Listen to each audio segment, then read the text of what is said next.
Okay, now we're coming into now Genesis chapter 22.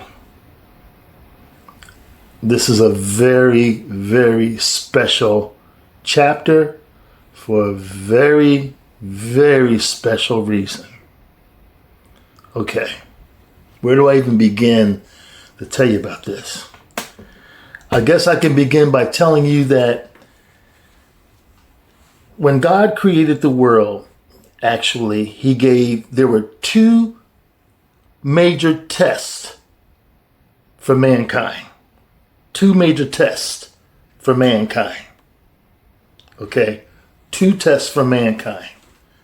The first test came hands down with Adam and Eve, putting in front of them the tree of good and evil. And we know what happened. They were tricked into messing with that tree when God commanded them to not touch it. Don't mess with it, have nothing to do with it, because it will open the door to death. Okay? And they were tricked into opening that door. But then God's going to make another test, give another test. And it is found here in chapter 22 with Abraham. Okay. Where do I? This is what this is all about right here. Okay. One day. Now, Hagar and Ishmael, they're gone. You know, God already told her about the blessings, and she's going to bless that man, that boy Ishmael. He's going to give him 12 sons. He's going to have the land. They're going to be blessed. But his covenant is going to be with Isaac. And the reason that is because, remember, I kept saying to you that, and I kept reminding that when God was talking to Abraham and talking to Sarah about having a child, even in their old age and all of that, that was a promise. When God told Abraham way back when he was much younger, how he was giving him all the blessings and all these different things. You know what I mean? And how you're going to have children like the stars in the sky, or like the sand on the sea. You know what I mean? You know what I mean? And these are a promise, considering that Sarah was barren, couldn't have no children. But God is promising Abraham that these things are going to happen. And then we know that when Hagar and Ishmael, that whole thing happened, he told him, he said, Ishmael is great. He's going to get blessings, this, that, and the other. But my covenant is going to be with you and Isaac. You, Sarah and Isaac. You know what I mean? And then, of course, the angels came and told her, this time next year, you're going to have a son. This was all the promise. Whereas Ishmael, that was Sarah panicking. Abraham tells her that God is going to give him all these blessings and all these different things, and these children's going to be like the stars of the sky and all that. And she's thinking, well, I can't have any children, but we got to do something. And she panicked and made the agreement, made the deal with the whole situation happen with Ishmael, with Hagar, her handmaid. That wasn't the promise. The promise was with Isaac. Okay? That said, now Ishmael and Hagar is going their way. She's teaching him how to be a hunter. They got their little land now, where they are. Isaac's now growing up to be a young boy now. He's coming into being a teenager now, 13, 14, somewhere around there, 12, 13, 14, somewhere around there. And him and here is where, it goes without saying that this was the son that Abraham and Sarah had. And you can read from these stories how they loved each other. They loved each other. You know what I mean? They really were into each other. You know what I mean? And stuff, and the things that they had to go through, the time they had to tell different kings and kingdoms that, they were brother and sister. So they wouldn't kill her, to kill him, to have her, and different things, and all the things that they did together. You know what I mean? And they were together all their lives, like that. And then finally they have their own son, which is the answer to the promise. They now have their own son. And Abraham's teaching him everything. Teaching him everything about God, about worship, about all the different things, about everything. He's teaching them everything. And then one day, here in chapter 22, it came to pass after these things that God did tempt Abraham and said unto him, Abraham. And Abraham said, Here I am, Lord. Behold, here I am. The Lord says, Go take your son that you love, Isaac. I want you to take him in the land of Moriah. Offer him there as a burnt offering unto me. In other words, kill him, cut him into pieces, and sacrifice him unto me. And Abraham said, okay, Lord.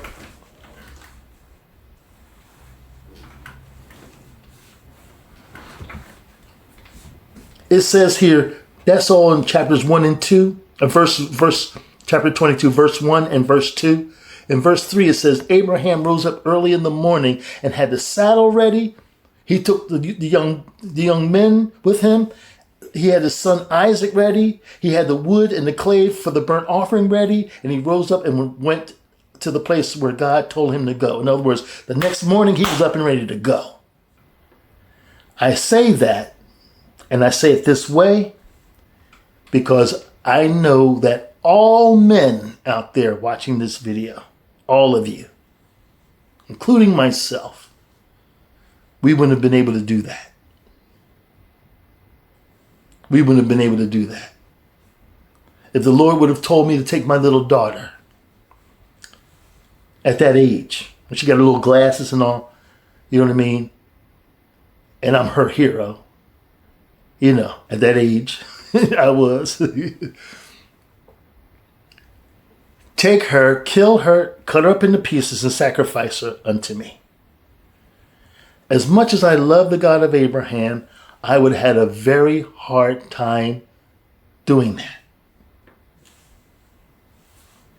I would have had a very hard time doing it. All you men out there, you would have had a very hard time doing it. Especially if you love your child, you would have had a hard time doing it. Period. Now, in today's modern times, somebody would consider doing something like that. They would not have a problem doing that. Especially if, in the modern times, especially if you were angry enough for some odd reason, that Cain murder, anger stuff, you'd have been able to maybe pull that off in today, especially in today's modern times, because there's certain rules and lines back in those days you didn't cross, no matter how bad. You know, but in today's time, I mean, it was bad enough back then with what they were doing, but there were certain lines that you didn't cross like that. Where today, oh yeah, you can cross those lines. They ain't nothing. Okay. On the one hand, on the other hand, had you got paid, somebody got paid to do it, yeah, you know, they could have done like that. And be it you getting paid to do something like it there, or you did it through anger. All that's Satan's business. That's the enemy's business. You wouldn't have been able to do this with love under this spirit. But Abraham was ready to jump up the next day. He had everything ready, and there they go. Okay, we would have hemmed and hawed and got depressed and wanted to hold out and wanted to wait and you know, whatever, and let time pass because we're trying to get the Lord to change his mind. Waddling in disobedience. But Abraham was ready to go do this. And then, there they go, heading up. And he said the land of Moriah. That's another part that's very key here. Now, because they've gotten now, in other words, they're very close to Jerusalem. In the land of Moriah, that's Jerusalem. Okay? All right. So they get there. They get to a certain spot, and Abraham tells the men with him and all that, you guys all stay here. The boy and I, we're going up a little farther. And they're walking up there. And meanwhile, Isaac's starting to ask, Dad, where's the sacrifice? And Abraham's, the Lord will provide the sacrifice. They're going on up. Just the two of them. Isaac keep asking, Lord, Dad, what's the sacrifice? The Lord will provide the sacrifice. Then they get to the spot, and Abraham starts laying Isaac down on the ground. Am I the sacrifice? And he started like, okay, make sure you do it right. He's now volunteering himself. Your child would have done that with you, mister? You would have said, no, never mind. I ain't doing this. you, especially if you had a heart, you wouldn't have been able to do it. Not saying that Abraham didn't have a heart. Abraham was being obedient. But we're going to see the importance of this, and the bigger importance of this in a second. So Abraham gets him down there, ties him up, lights the sacrifice, the stuff that's in the sacrifice thing. He starts getting ready. He pulls the knife out. Isaac's laying there. And all of a sudden, you know what I mean? Abraham says a quick prayer unto the Lord and goes to strike. And soon, right before he strikes, the angel comes and hold your hand, Abraham. Hold your hand. Hold thy hand. Hold thy hand. You are about to do this. You were going to go through with this. You were going to kill your son, your firstborn, the son that you love. Because one day I'm going to have to sacrifice my firstborn, the son that I love. And that's what this was all about. And Abraham passed this test. This is the second test of mankind. And this is the real, true reason why Abraham got all the blessings, because God knew that he was going to do this. When this time came, being our father, he knew that Abraham was going to be obedient. And Abraham followed it to the letter.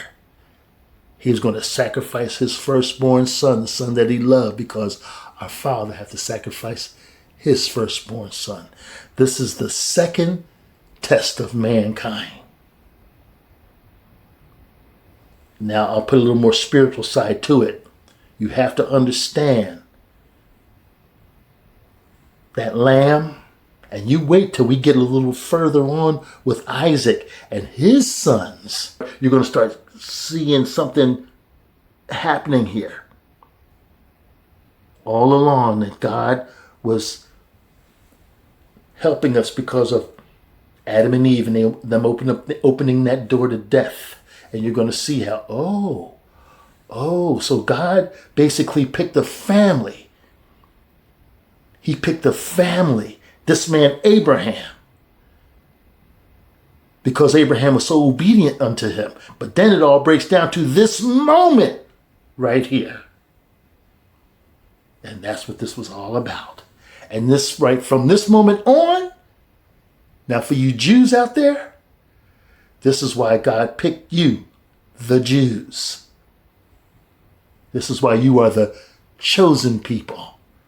This is the moment that made you the chosen people. Okay? Because of this. Now, I don't care what political, financial, power, any other thing on this earth that you might want to come up with or think about or say or whatever. Be it you Jew, be it you Gentile, be it you Muslim, be it you whatever you are. I don't care. This is the moment of it all. This moment right here is just as important as that moment we went in the beginning of the Bible before we started Genesis chapter 1, and we were with the lamb slain at the foundation of the earth. This is the equivalent of that moment. That's how important this is. Okay? Yes. All right. Now, I guess I can read it to you. Since that I told you all about it, I'll read it to you. And it should follow exactly the way I said it. Okay, let's see. And it came, Genesis chapter 22. I'll just read straight through it. And it came to pass after these things that God did tempt Abraham and said unto him, Abraham. And Abraham said, Behold, here am I. And God said, Take thy son, thy only son, Isaac, the one you love. Get him into the land of Moriah and offer him there for a burnt offering upon one of the mountains which I will tell you of. And Abraham rose up early the next morning and saddled his ass and took the two of his young men with him and Isaac his son. They had the clave of the wood for the burnt offering, and he rose up and went unto the place of which God had told him. Then on the third day, Abraham lifted up his eyes and saw the place far off. And Abraham said to his young men, You guys stay here with the asses. I and the lad will go up yonder and worship, and will come again to you. And Abraham took the wood of the burnt offering and he laid it upon Isaac, and he took here they go cutting stuff out. Where Isaac asked, Where's the sacrifice, Father? And Abraham said, The Lord will provide the sacrifice. They cut all that stuff out. And took the fire in his hand and took a knife, and they went both there, went there together. And Isaac spoke unto Abraham his father and said, My father? And he said, Here am I. And he said, Behold, the fire and the wood, but where is the lamb for the burnt offering? And Abraham said, My son, God will provide himself a lamb for the burnt offering. So they went, both of them together. There's something I missed. I got to tell you about that. When he went to strike when he went to strike Isaac, and the angel told him, Hold thy hand, and told him what this was all about. After he was finished with that, he said, Now there, he said, Now look there. And then he saw a ram with his horn stuck in the bush, in the thickets. And he said, There's your sacrifice. Now sacrifice him. All right. God will provide for the lamb of the burnt offering. So they went both together. And when they came to the place which God had told him, and Abraham built an altar there and laid the wood in order and bound his son Isaac and laid him upon the altar upon the wood. And Abraham stretched forth his hand and took the knife in to slay his son. But then the angel of the Lord called upon him and said unto heaven, Abraham, Abraham. And Abraham said, Here am I. And he said, Lay not thy hand upon the lad, neither do thou anything unto him. For now I know that thou fearest God, seeing that thou hast not withheld thy son, thine only son, from me. Where's the rest of it? Anyway. And Abraham lifted up his eyes and looked, and behold, behind him a ram was caught in the thicket by his horns. And Abraham went back to the ram and offered him for a burnt offering instead of his son. Look at all what I told you, and look at all that they missed. It's little simple things like the angel saying, There, look, behold, there's your sacrifice. Get him. There it is. Little things. They just took all that out and said, Here. He looked over and saw a lamb and went and got it. And Abraham called the place Jehovah Jireh. And it is said to this day, In the mount of the Lord it shall be seen. And the angel and I want to tell you something about that right there. I'm going to say that again. And Abraham called the name of the place Jehovah Jireh. And it is said to this day, back in those days, I guess, In the mount of the Lord it shall be seen. Remember that, because what I'm going to say after I finish reading this. And the angel of the Lord came unto Abraham out of heaven, called unto Abraham out of heaven the second time. And behold, and he said, By thyself I have sworn, saith the Lord, for because thou hast done this thing, and not withheld thy son, thy only son, that in blessings I will bless thee, and in multiplying I will multiply thy seed as the stars of the heaven, and as the sand which is upon the seashore. Now here they're finally saying this here. They omitted it back when we first said it to them, but they brought it back here. Thy seed shall possess the gate of his enemies, and in thy hand shall all the nations of the earth be blessed, because thou hast obeyed my voice. So Abraham returned unto his young men, and they rose up and went together to Beersheba, and Abraham dwelt at Beersheba. And it came to pass after these things that it was told Abraham, saying, Behold, Micah, she has also borne children unto thy brother Nahor. Huz his firstborn, and Buz his brother, and Kemuel, father of Amram. Okay. And this concubine whose name was Rama. Okay, that's the end of that. Now, I said that I was going to tell you something about this after I was finished reading. This very spot where all this took place in the Middle East and Israel today, 2020 something, the Muslims came there in these modern times and built the Temple Mound on the very spot, supposedly on the very spot that this took place, where Abraham had Isaac and was going to sacrifice him there. This very same spot where Abraham took Isaac, the Lord told Solomon 500 years later to build the temple of the Lord on that very same spot. Then in our modern times, the Muslim religion came. They built over here, thinking that this is where the spot was. But that's not the right spot. But they got their Temple Mount there to this very day. If you were to go visit Israel today, when you're driving towards Jerusalem, you're coming in it, you're going to see the Temple Mount, because it's the biggest thing you see, with a big gold dome. But they didn't put it on the actual spot. They missed it because the God of Abraham said, this is a very special spot. Okay, and it has more to do with Abraham took Isaac there to sacrifice him, but there's a bigger reason here. Sacrificing the son. That should tell you that should give you the words for the bigger reason right there. Okay, somebody sacrificing a son. Abraham going to sacrifice Isaac, like our father's going to sacrifice his son. Okay. All right. And this gets juicy like this here from here on out. The Bible it goes like this from the Bible from here straight on to the end. All right. But reason being, now the salvation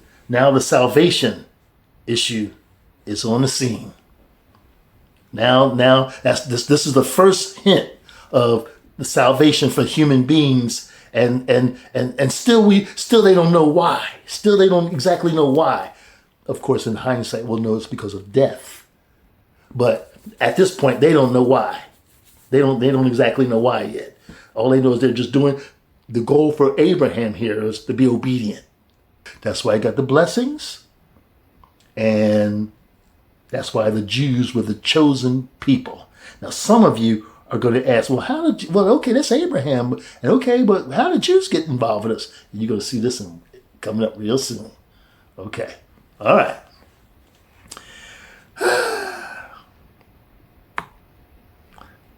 Okay.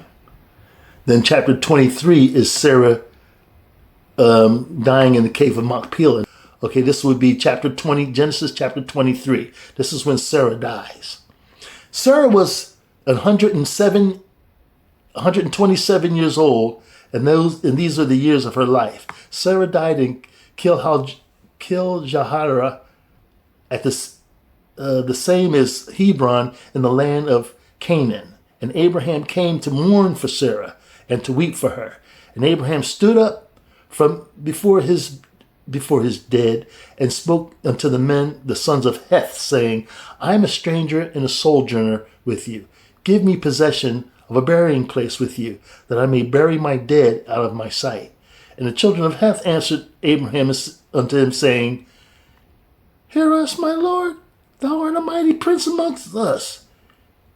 In the choice of our sepulchres, bury your dead. None of us shall withhold you from his sepulchre, but thou mayest bury your dead.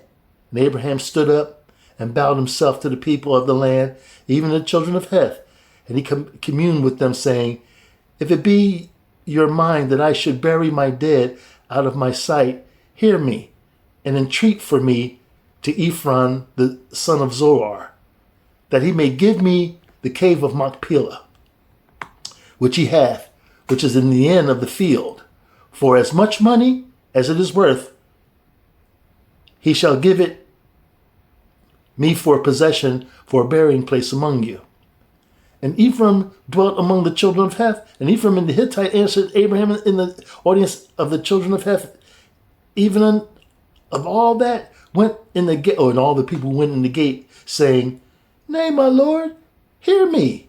The field I give you, and the cave is yours. That's the cave that you're asking for therein. I give it to you in the presence of the sons of my people, in front of everybody here. You go and bury your dead. And Abraham bowed himself down before the people of the land and spoke to Ephraim in the audience of the people of the land, saying, But if thou wilt give me it, I pray thee hear me. I will give you money for the field. Take it of me, and I will bury my dead there. And Ephraim answered and said, saying unto him, My lord, hearken unto me. The land is worth 400 shekels of silver. What is that between you and me? Bury your dead. And Abraham hearkened unto Ephraim.